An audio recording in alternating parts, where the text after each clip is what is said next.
Lionel Messi sabat gelar The Best FIFA Men's Player 2022. Achraf Hakimi dituduh lakukan pemerkosaan. Ibrahimovic masih betah di AC Milan. Lewandowski akan absen kala jumpa Real Madrid.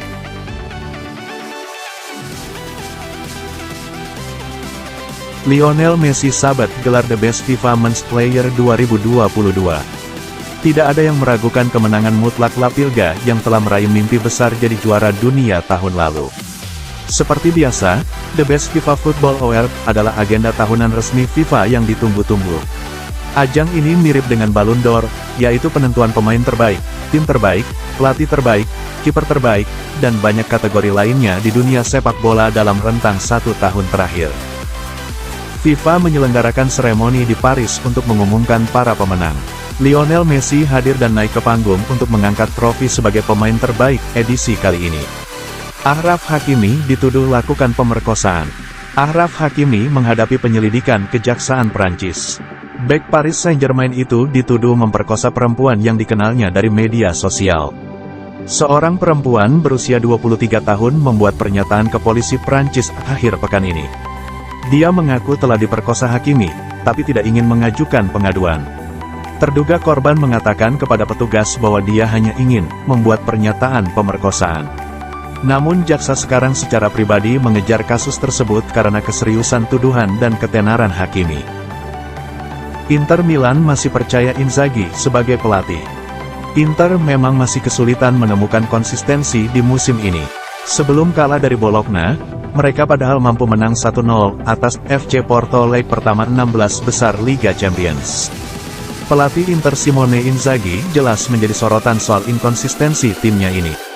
Pada musim lalu, Inzaghi juga gagal membawa Inter menjuarai Serie A, usai terpeleset di pekan-pekan akhir. Meski belum mampu membawa Inter berprestasi di Serie A, Inzaghi tampaknya masih sangat dipercaya petinggi Inter. Ibrahimovic masih betah di AC Milan.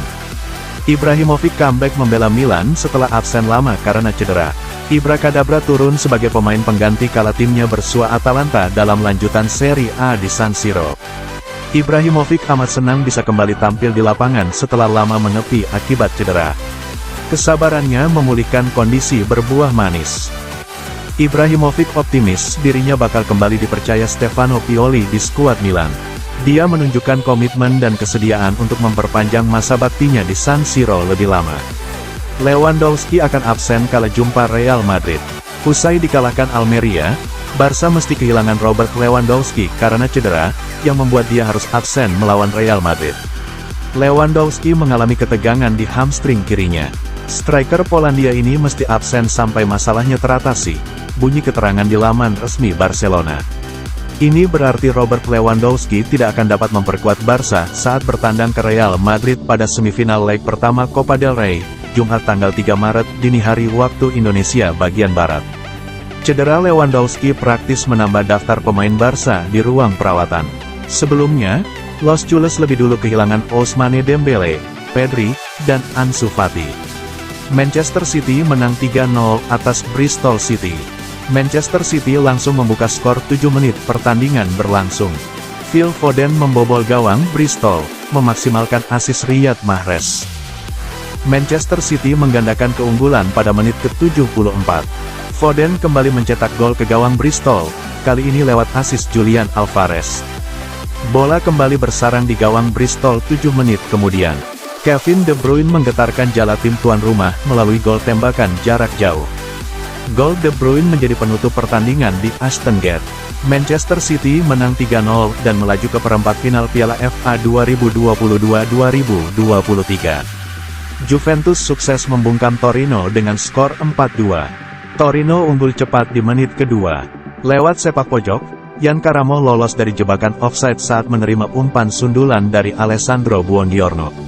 Berdiri bebas, ia melepaskan tembakan jarak dekat yang sukses menaklukkan Wojciech Szczesny. Tuan rumah berhasil menyamakan skor pada menit ke-16.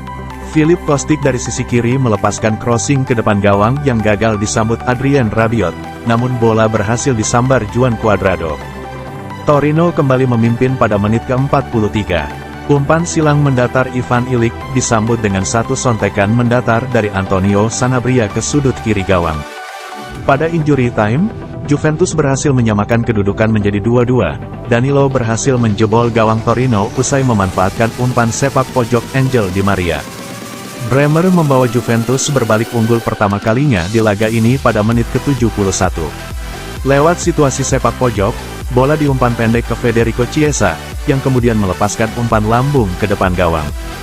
10 menit berselang, Bremer kembali berperan dalam gol keempat Juventus. Ia menyambar bola tendangan bebas Kostic, dan diteruskan Rabiot ke dalam gawang Torino. Skor 4-2 bertahan hingga laga usai. Dengan hasil ini, Juventus berada di urutan 7 klasmen, dengan 35 poin dari 24 pertandingan.